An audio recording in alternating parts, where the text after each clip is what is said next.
Okay, today we are talking about domains mainly, and we're also going to talk about piecewise graphs. All right, I want to start with the piecewise graphs because the first slide you're going to come to is this one called the Mad Mouse Lab. The Mad Mouse is a roller coaster, okay? And you're going to be basically creating a set of 3 functions that are all going to work perfectly together to make your little roller coaster, okay? Do you get that this is 3 different functions? So from here to here, it's just a y equals x function. It's just been twisted and moved a little bit to make it be in that spot. Do you get how normally y equals x runs like this? How did they get it to flip over and go down instead of up? Yeah, they have like a slope of negative x. And then maybe the thing is shifted up and to the right. How do you do that? If you want to shift it to the right, you'd go like this. Minus, let's say, 2 to make it shift to the right. And then you want it to go up like 30. How would you do that? You got to put a plus 30 on the outside. I know that seems weird, but that would work. That's your function shifted. Now, that is the equation of a line, but that would be a line that goes forever through those 2 points. How do we get it to stop? Well, you can type in your calculator a domain right after the equation. So let me show you that. Everybody get to your equation and type in the equation y equals x.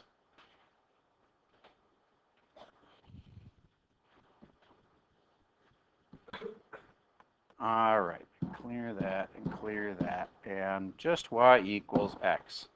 Okay, now if we hit graph, I think we're all agreed that it's supposed to go forever in both directions. That means its domain is what?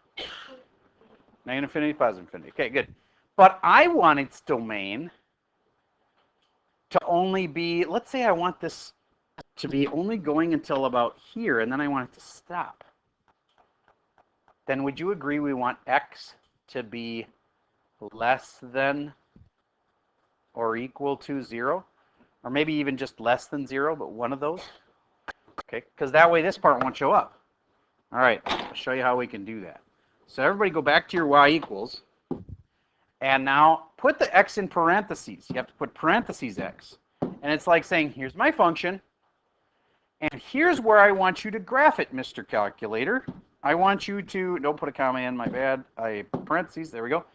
Parentheses, I want you to only do it where x is less than 0, or less than or equal to 0. Let's pick one. What do you guys want to do? I think I heard more less than. So I'm gonna just say less than. That's under the test menu. Now there is a cool button called catalog that has every single function on this whole calculator. But for if you just want things that are less than, greater than, or whatever, those are called tests. And so we go above the math key. See where it says test in blue? Above the math button. Okay, so I'm going to go second math, and that gets me in the test menu. And I want to say less than 0. So that's the 5th one. You can either arrow down to it or hit 5. There, x is less than 0. End the parentheses. And now I hit enter. And now I hit graph. Come on. Now, why does mine keep going like that? I don't totally understand why mine keeps going, and a lot of yours would have stopped. Look at yours. How many of you, yours just went up to 0 and then it stopped? Okay, that's almost everybody. Mine kept going. I'm going to take just a few seconds to let you guys help me diagnose this. Can you think of a reason why, again, many calculators, yours are working fine and mine is still going? What do you think? Oh, so you think yours might actually have something there too, but it's the same color as the axis? Ah, okay. But I had some kids where their calculators were working. Like I could look at their screen and it was perfect. Not just this, but also the next function, which is above the axis, because I know your theory is that it's just what's above the axis. All right, let's do a little bit more. Imagine for a moment I wanted to have the rest of this function be a parabola. From 0 on, I want it to be a parabola going up. Well, what's the equation for that? x squared. And I want that to be true from 0 to forever. So x is greater than or equal to 0. Okay, so go back to y equals. And what would you type in if you want that thing to be a parabola? All right, so I need parentheses x squared. Oops.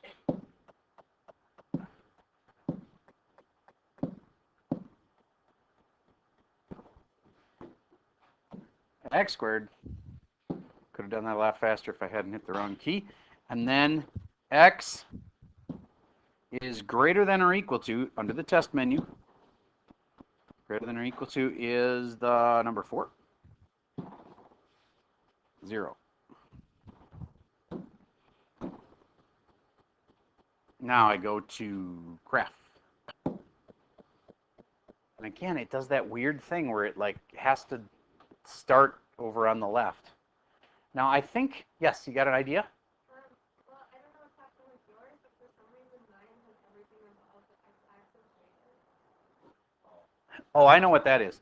Go back to the y equals. On the left-hand side here, do you see this line? Yours has the shade option on. Just hit enter until you get to a normal diagonal line. Okay? And that's actually a possibility. I hadn't considered that for myself. Let me look at what my options are. I got a choice of line color, and I know many of you don't have a color one, so that's kind of irrelevant to you. But line style, it's giving me a choice of that, which is shade above it, that, which is shade below it. I could try a different line style like that. I'm going to say OK on that one and see if that works better for me. I'm going to hit graph. Oh, it's drawing it out, and then I would want it to stop drawing right there, but it's still going to draw it all the way out. All right, do you guys know that you have that option too? You can make yours draw with like a little pen. But I still can't understand why it wants to do this part. I don't want that part of the graph, and I don't want this part of the graph there. If I could get those two to be like this, I know there's some mode that I don't know right this second. So that's what I was talking about before with the landmine. I wasted way too much time last hour trying to figure this out. I thought maybe somebody in here would know what mode I needed to switch it to or whatever. But I will play with that and ask my colleagues, see if we can figure out what mode we need to be in so that we can have this be nice and clean. Once we get that fixed, your lab will be, you basically have to make 3 functions, just like I just did 2 functions. And your 3 functions have to make this shape right here. One of them is going to be the line y equals -x, and you just have to move it up a little bit to make it start there. And then one of them is going to be a parabola from here to here. So let's say you say this is like 10 to 20. Between 10 and 20, you want to make it a parabola. And then from like bigger than 20, you want to make it a square root. And granted, you want to move your square root up and over to make that happen. But so again, you want to think of this as a square root that started here, and then you just move it right and up. All right, enough about that. Can you get that door for us, please? Thank you. Okay, so that's just a kind of a preview of the lab, and the main point is, do you get that you can have a function which is made up of multiple functions? All right, so let's say I wanted this up until 5, which is going to be a parabola. And then from there, I want it to be like this. Remember that guy? Do you know what that function's called? Yep, and all you have to do on the calculator is int. Some kid last hour showed me that. I think it stands for integer, because it's the greatest integer function. So logically, to me, I think that means integer. All right, so let's say I just wanted you to make that. This is not a mad mouse, but it's kind of like it. Would you see if right now you can take your calculator and make a Franken function? Technically, these are called piecewise functions. And see if you can make it do this. I'll give you a hint on the calculator part of this. INT is probably going to be found under catalog. That's probably the easiest place to find that. Is it under math? Okay. Just to clarify though, just for a second, would everybody go to the catalog button? Hit second, catalog. Do you get that this is a giant list of every single thing that the calculator can do in alphabetical order? Okay, so you're right, math button, I'm sure, is where this one's found. But as soon as somebody tells you to go find the archive and you're like, well, I don't know, where the heck is that? You can go into catalog and you know exactly where it is. Or if you wanted greatest common factor, on the ACT test, for example, channel this, put it in your memory banks, because at some point on the ACT test, they could say, what is the greatest common factor of these two numbers? And you can do it, but they take a long time. Does it? Your calculator can do it, GCF. By the way, it's automatically in alpha mode, and you can tell that by looking up here at the A. So I'm going to take advantage of that and say GCF, it starts with a G. So all I got to do is, and I'm in alpha mode, I look at the green letters, which are the alphas, and I go for G. And poof, it brings me to the G's. And now there's no GCF. Mark my words, GCD and GCF are the same thing. One is greatest common divisor, one is greatest common factor, and factor means divisor. Why didn't TI just use GCF? I don't know. But the ACT calls it the GCF. And we in our class call it GCF. I'm guessing Texas and California, which are the two major states that TI is going to cater to because they have more. I mean, we only have 5 million people in Minnesota. They have 55 million in California. They're going to cater to California and Texas. And I'm guessing they probably use GCD there. Anyway, GCD, GCF, same thing. So if you ever need to get a function or even a symbol, like remember me saying that the symbols or anything is on here? The test menu is slick, but if I go back to A, like this is how the catalog button comes up in the first place, and I just hit up arrow, I get into all the symbols. See, and like the colon, for instance, or the whatever that's I guess that's a period, and that's like a line period. I don't even know what that is, but it's on my calculator. I have no idea what menu it would be on, but it's in the catalog. Okay, so if you ever need an obscure function, catalog button is for you. All right, so now your goal right now was to try to take, I don't know what's happening here. Wait for a second. Go back to just y equals. There we go, good. Was to take your screen like this and put in the right functions so that you could get this to happen, which is x squared between 0 and 5. And then from 5 on, it's the greatest integer function. I'm going to pause for a second, give you a minute to try that. This is called piecewise functions. They're separate functions where you limit their domain so that they only appear on part of the graph. Okay, so I would want this to be x and then squared and then end parentheses. And for somebody who got it right, how did you say that you wanted it to be between 0 and 5? Yes? Okay, wait. I'm going to go x is greater than, I'm going to do under the test menu, greater than or equal to, which is the number 4, 0. And then end the parentheses or have more? End the parentheses. And then what? New set of parentheses. X is less than on the test menu. Number 5. Is it less than 5 or less than or equal to 5? Or less? Okay, so I'm going to go with 5. 5. And the parentheses. Let me see if it worked. And it could have very well worked on yours and not work on mine. We'll find out.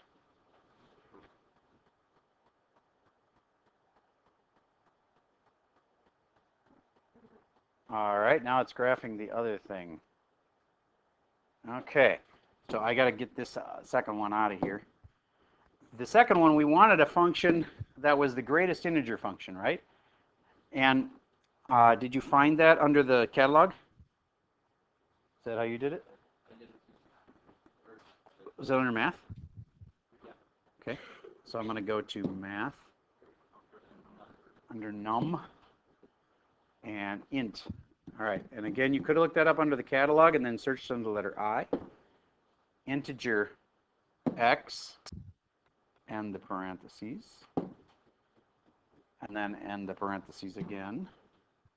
And then all this stuff I need to get out of there.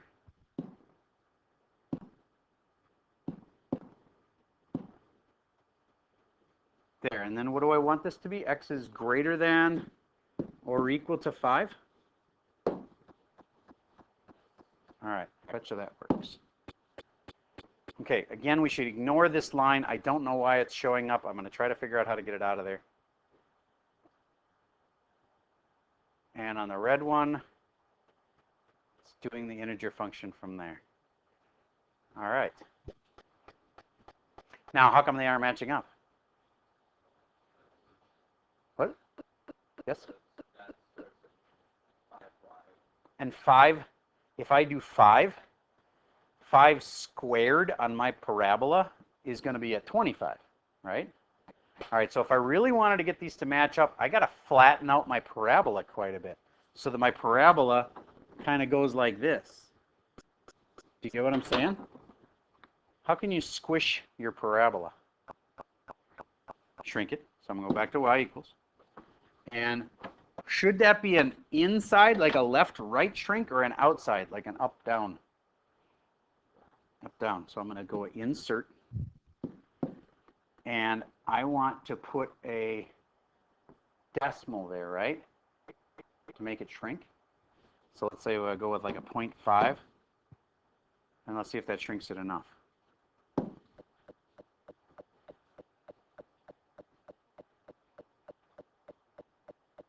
Ah, it shrunk it.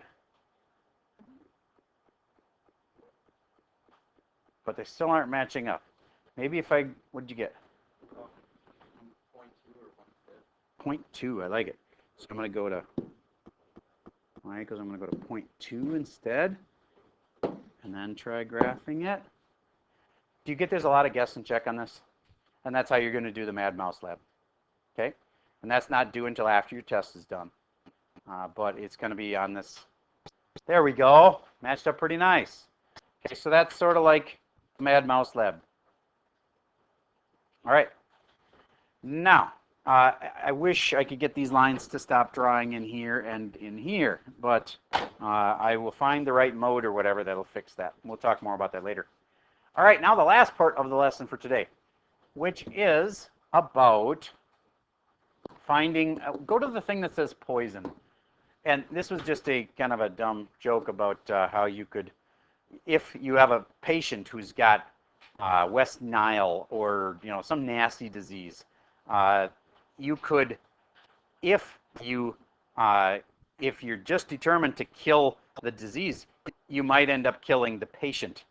Okay, and so if you're just focused on numbers that can go into a function, you might not notice that certain numbers can poison your function. So if you look at these problems, 1 through 6, okay, I want to start with easier ones than this to just kind of ease you into the idea of domain. Let's talk about people for just a moment. Do you get that I could give one of you guys a peanut butter and jelly sandwich, and I could give another kid the same type of peanut butter and jelly sandwich, cut it in half, give one to this kid, one to that kid, and one kid could die? Because he might happen to have a weakness for peanut butter, okay, an allergy, okay? And there are functions, it's just like that too, where I can put a 3 into both functions, and in the one function it's totally fine, and the other function it kills it. What do we mean by killing it? Because if you have like this in a function, let's say I have that up there, it doesn't really matter. Do you get that there's only one number of all the numbers that would poison this function? What is the poison? 3. 0 is okay, because if I put in 0, it won't be 0. I know people think that, but when you put in a 0, do you get how this is going to become 7 over negative 3? That's okay. Nothing wrong with that. What would be a problem is if I put in a 3. Because then I'd end up with 6 plus 7 is 13 over 0. Anything over 0 is a problem. All right, so you want to avoid zeros in the denominator. So how would we actually ask for the answer to this? If I say this is your problem, what is its domain? Domain is all the x's that would work. And the way I like to think of it as a number line. Start with a number line, and pretty much everything works, except what? So you find the one thing that doesn't work. It can't be 3, but it can be everything else. And that's an okay way to express your domain, unless I ask specifically for a different notation. Remember how we did notations in the first chapter? So this is in number line notation. Would you please write that in, not set builder, that's too complicated. Let's go with a more normal one we usually use, which is interval notation. So I want an interval for this part, and I want an interval for that part, and what do I put between them? A U for a union. Good. So please try to write that as something comma something to something comma something with a U between them. That will be interval notation. You use that a lot in calculus and in IB math, HL.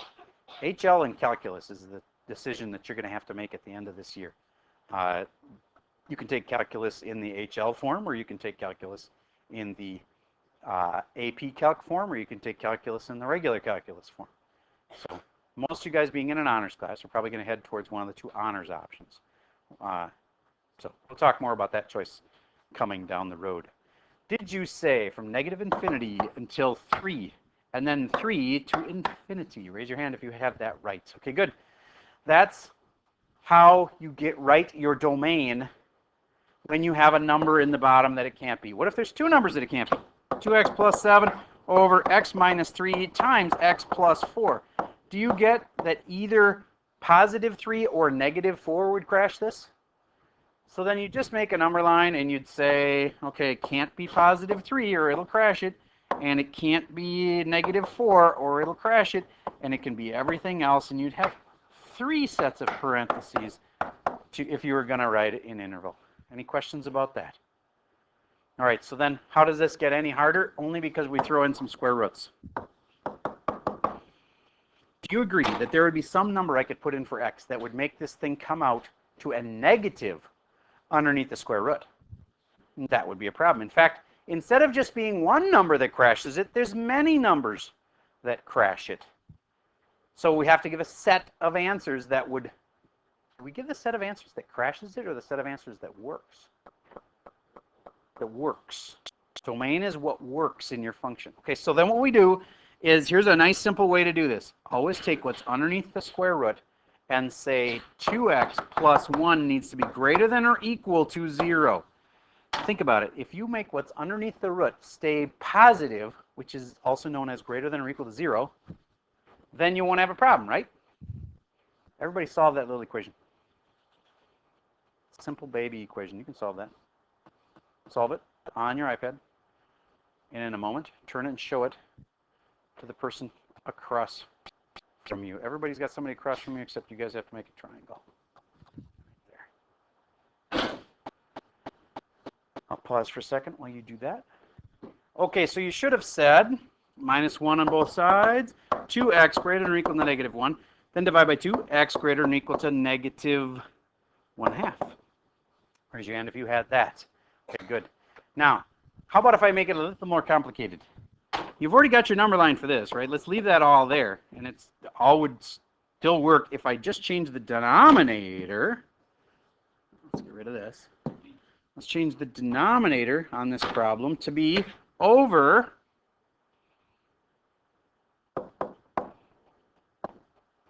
x minus 2. Now, do you need to redo the top? No. The top's got its restriction. The bottom's got a separate restriction. You put it all into the same number line and make sure you don't by accident feed your function any poison. Cats are funny that way. I've got cats, and it's amazing how many things can poison a cat. There is stuff that you can like spray for bugs, and people, I read an online thing about this guy who was like, yeah, I sprayed for the bugs, and my cat walked in the stuff that I had sprayed for the bugs, and he started like, you know, like walking all like he was drunk or whatever, and if he hadn't gotten the cat to the veterinarian to get the antidote for that little household cleaner thing that he had out, the cat would have died. They're very allergic to a lot a lot of things. Certain plants, they like to just chew on them and then they get sick. So cats are super allergic to lots of things. All right. Did you say your negative a half restriction still held, but there was also a restriction because x minus 2 could not be equal to 0. Do you see how I said that? Not equal to 0. X cannot equal 2 then. You just solve it just like a normal equation, except it says not equal on it. Now I got to go to where 2 would be and say it can't be 2. Now some of you are going to ask, well, but the other one says it can be 2. Do you get that if it doesn't poison the top, but it poisons the bottom, it's still going to get poisoned? Okay, so you cannot say, well, just because one of them wanted to bring it with, 2 gets to join this club here, but it can't join that club. If either one of them fail, then it fails. So your final answer is this number line, or if you're going to write it in interval notation, would you see if you could please write me that in interval notation?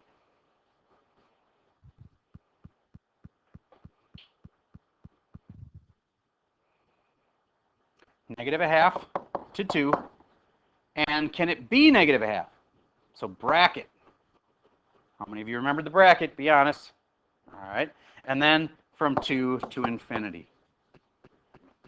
And it can't be 2, right? And what am I missing? Something little but important. A u. That's the kind of thing where if that's the only thing you were missing, I might be able to take off partial credit on a Marzano. Marzanos are supposed to be tough, and they are, but if it's just that one thing out of all of this and you forget the one little U symbol, then I might be able to go partial credit on something like that. Okay, so I'm going to give you one last kind of summary problem and see if you get what can this be and can't it be? So really what I'm asking is, what's the domain? And that really means, what can you feed this function without poisoning it? I think number lines are the way to go on this. Once you've got it on a number line, it's not that hard to rewrite it in any other notation. Number lines are a great start.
Okay, here's what you should have said.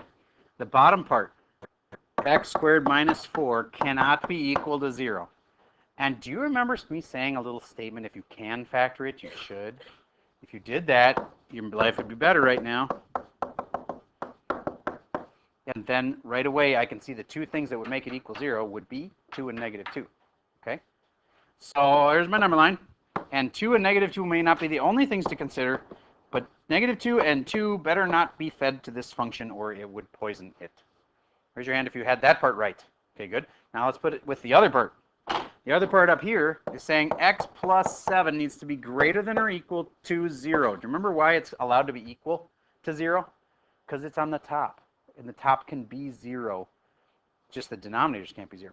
Okay, so then x is greater than or equal to negative 7. That seems important. I'm going to put a negative 7 on my number line. Guess it has to go further down here.